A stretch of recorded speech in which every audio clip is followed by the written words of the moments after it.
আয়েশা রাদিয়াল্লাহু তাআলা আনহা বলেন, কানান নবী সাল্লাল্লাহু আলাইহি ওয়াসাল্লাম ইয়াসুমু শাবানা কুল্লাহু, আল্লাহর নবী প্রায় পুরো শাবান সিয়াম থাকতেন। উম্মু সালমা রাদিয়াল্লাহু তাআলা আনহা বলেন, লা ইয়াসুমু শাহরাইন মুতাতাবিআইন ইল্লা শাবান ও রমাজান, আল্লাহর নবী পরস্পর 2 মাস সিয়াম থাকতেন না, তবে শাবান, তবে রমাজান, তবে শাবান, তবে রমাজান, তিনি পরস্পর 2 মাস সিয়াম থাকতেন রিপোর্ট ধরার জন্য। এবার চলেন শাবান মাসে কেন বেশি সিয়াম থাকবো। ওসামা ইবনে জায়েদ বলছেন, আমি বললাম আল্লাহর নবী লা মারাকা তাসুমু মিন শাহরি মিন শুহুরি মা তাসুমু মিন শাবান, আপনাকে শাবান মাসে যত সিয়াম পালন করতে দেখি অন্য মাসে তো দেখি না, এইটা কেন আল্লাহর নবী? একটু জিজ্ঞাসাটা বুঝেন তো। এই ছেলে বসো, একটু জিজ্ঞাসাটা বুঝেন তো দিনী ভাই বোন। আচ্ছা আল্লাহর নবী, আপনি শাবান মাসে বেশি বেশি সিয়াম থাকেন কেন? এটা জিজ্ঞাসা মনে থাকবে না? তখন আল্লাহ রাসূল বলছেন, আরে শোনো, শাবান একটা মাস রজব ও রমজানের মাঝে, শাবান একটা মাস রজব ও রমজানের মাঝে, শাবান একটি মাস রজব ও রমজানের মাঝে এক ফুলুন্নাসান হ, মানুষ তাতে বেখিয়াল থাকে। ইউরাজুল আমাল ইলা রাব্বিল আলামিন ওয়া না উহিব্বু ইউরাজু আমালি ওয়া না সাইম, বাৎসরিক রিপোর্ট পেশ করা হয় শাবান মাসে। আমার মন চায় আমার রিপোর্টটা আল্লাহ সিয়াম অবস্থায় দেখুক, বাৎসরিক রিপোর্ট এই নাও সিয়াম অবস্থায় দেখো।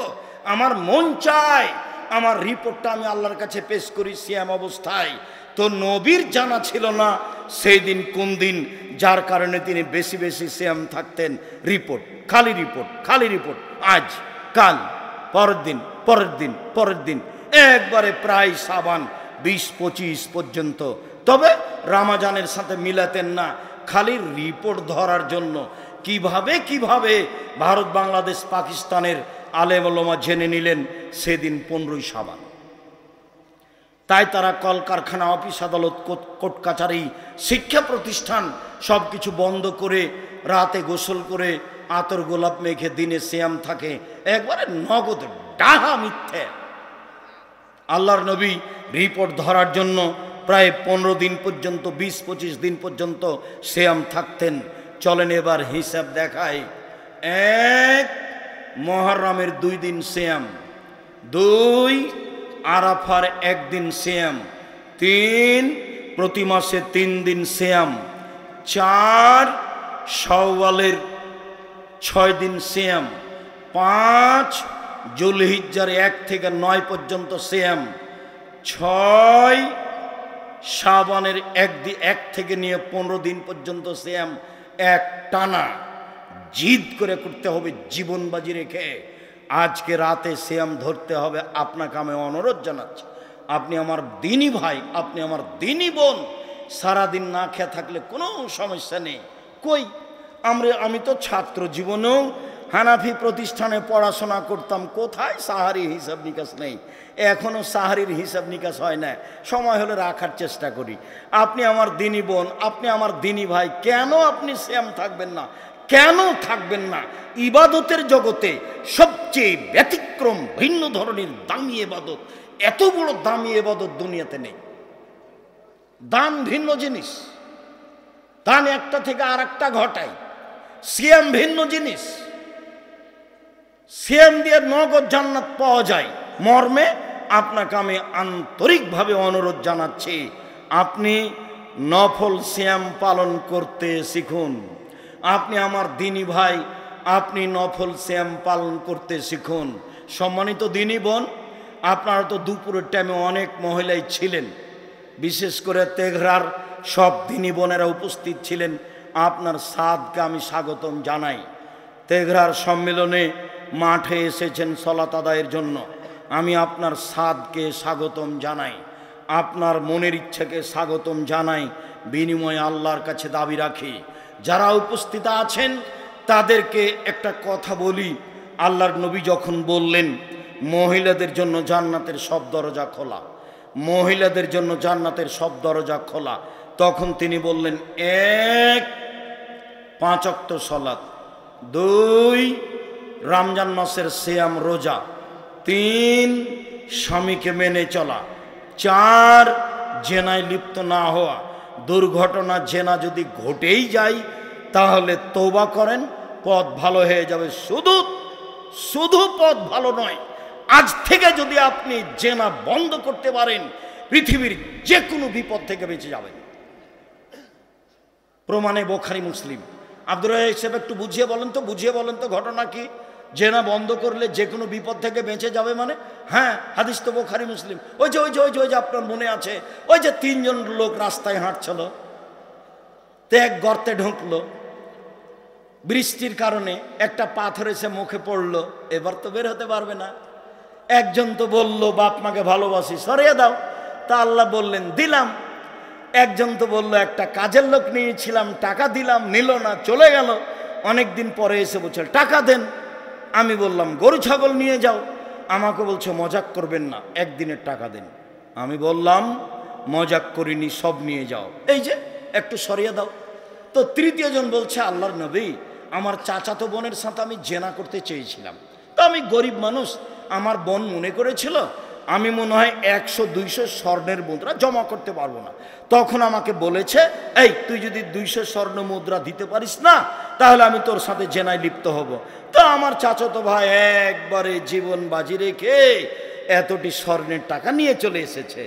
এখন আমিও তো কথার মধ্যে পড়ে গেছি, যখন জেনা আরম্ভ করবে এই সময় আমি বললাম দেখ তুই আমাকে অসতী প্রমাণ করিস না, দেখ তুই আমাকে অসতী প্রমাণ করিস না। এই পর্যন্ত বলতে আমি উঠে গেছি, জেনা করিনি, তোমাকেই সন্তুষ্ট করার জন্য করেছি, পাথর সরিয়ে দাও। আল্লাহ বললেন ঠিক আছে দিলাম। হাদিস বুখারী মুসলিম। এই যে দেখ জান্নাতুল মাওয়া পাবেন, যদি আপনি এই জেনার পাপ ঠেকাতে পারেন তাহলে জান্নাতুল মাওয়া পাবেন। ওয়ানাহা নাফসা আনিল হাওয়া ফাইনাল জান্নাতা হিয়াল মাওয়া। কেউ যদি প্রবৃত্তিকে ঠেকাতে পারে, জেনা থেকে নিজেকে বাঁচাতে পারে, আমি আল্লাহ তাকে জান্নাতুল মাওয়া দিয়ে দিলাম। শুধু তাই নয়, যদি আজ থেকে জেনা ঠেকাতে পারেন তাহলে বিচারের মাঠে 7 শ্রেণীর মানুষ বিশেষ ছায়াতলে থাকবে, তার মধ্যে আপনিও। আল্লাহর নবী বলছেন 7 শ্রেণীর মানুষ বিচারের মাঠে বিশেষ ছায়াতলে থাকবে।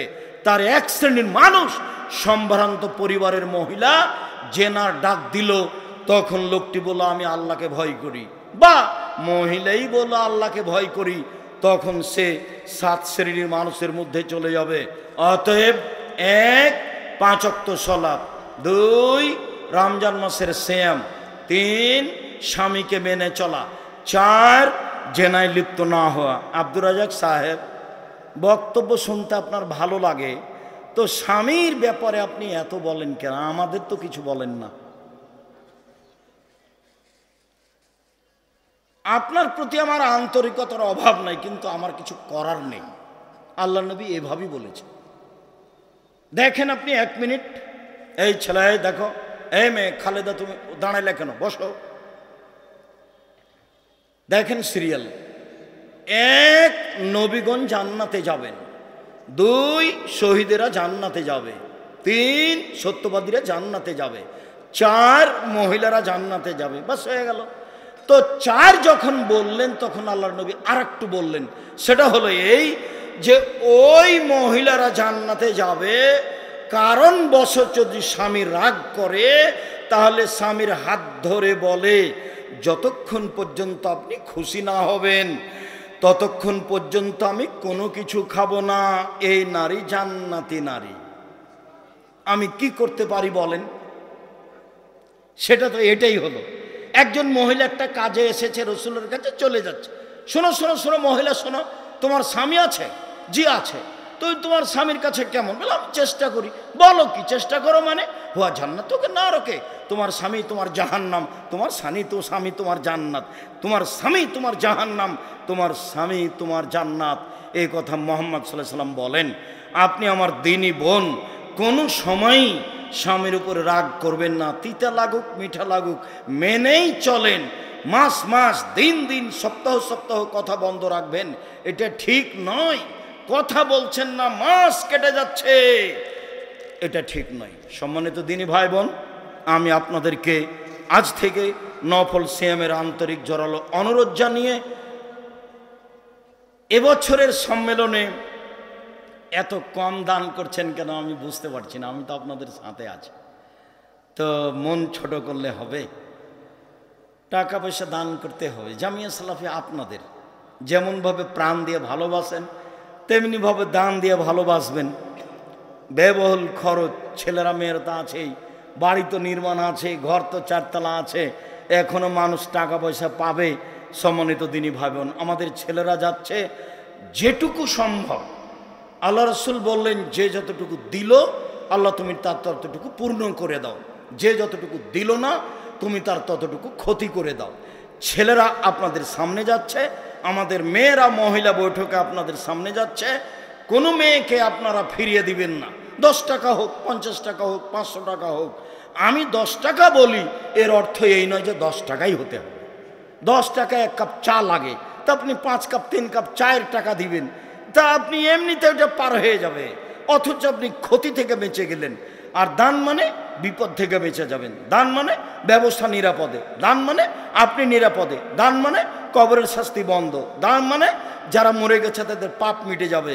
দান ভিন্ন জিনিস।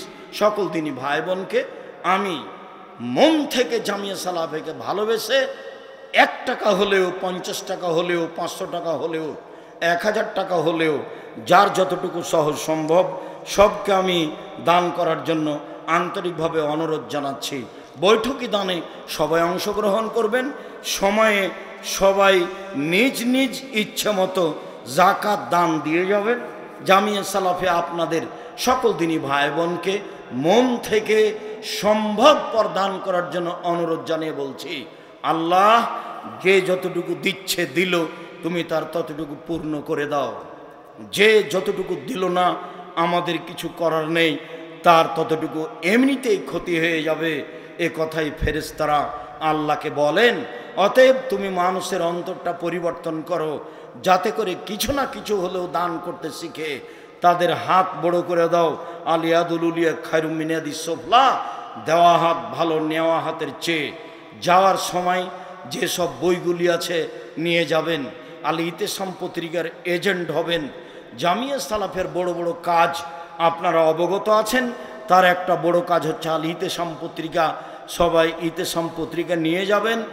আর কেন এই নির্যাতন, কি তার প্রতিকার, সম অধিকার নাই, মর্যাদা চাই, অন্যান্য যেসব বই আছে, কেন হব অবরোধবাসিনী, শিক্ষা বনাম জাহেলিয়াত, এগুলো আব্দুল্লাহর আম্মার লিখা। আমি আপনাকে এই বইগুলি সংগ্রহ করার জন্য অনুরোধ জানাচ্ছি। এই ছেলে থামো, ছেলেরা আপনাদের কাছে এসেছে, আসুক তারপরে উঠবেন। আর ডক্টর লোকমান তো আছেন। ডক্টর লোকমান একজন সুদক্ষ পণ্ডিত এবং তার কথাতে অনেক রস আছে, শুনতে ভালো লাগবে। আমরা তো যেভাবে দেখছেন সেভাবে আছি, তার কথা শুনতে ভালো লাগবে। কথা বেশ জনগণকে সামনে রেখে খুশি করে বলার মতো তার কাছে দক্ষতা যোগ্যতা আছে। দেশের বড় উচ্চ শিক্ষিত মানুষ। সকল দিনই ভাই বোনকে সম্ভবপর দান করার জন্য অনুরোধ জানাচ্ছি। আল্লাহুম্মা সাল্লি আলাইহি, আল্লাহুম্মা বারিক আলাইহি। একটু থামেন, ছেলেটা আপনার পর্যন্ত পৌঁছুক। আল্লাহুম্মা সাল্লি আলাইহি, আল্লাহুম্মা বারিক আলাইহি, বারাকাল্লাহু ফি আহলিকা ওয়া মালিকা। আর আমার তো মনে ছিল না, সামনে 13-14 সম্মেলন সালাফি কনফারেন্স, সেটা জুমার খুতবাতে বলতে হতো। রূপগঞ্জ জামিয়ে প্রায় 100 বিঘা জমির উপরে, নিজের সম্পদ দেখতে যেতে হবে। বিশাল মসজিদ তৈরি হচ্ছে, নির্মাণ কাজ চলছে, দেখতে যেতে হবে। পাকিস্তানের বিদ্বান থাকবেন, ইন্ডিয়ার বিদ্বান থাকবেন, সৌদি আরবের বিদ্বান থাকবেন, পাকিস্তানের থাকবেন এহসান এলাহি জহিরের ছেলে ইবতেসাম এলাহি, পাকিস্তান থেকে থাকবেন ইহসান এলাহি জহিরের ছেলে ইবতেসাম এলাহি। ইনশাআল্লাহ।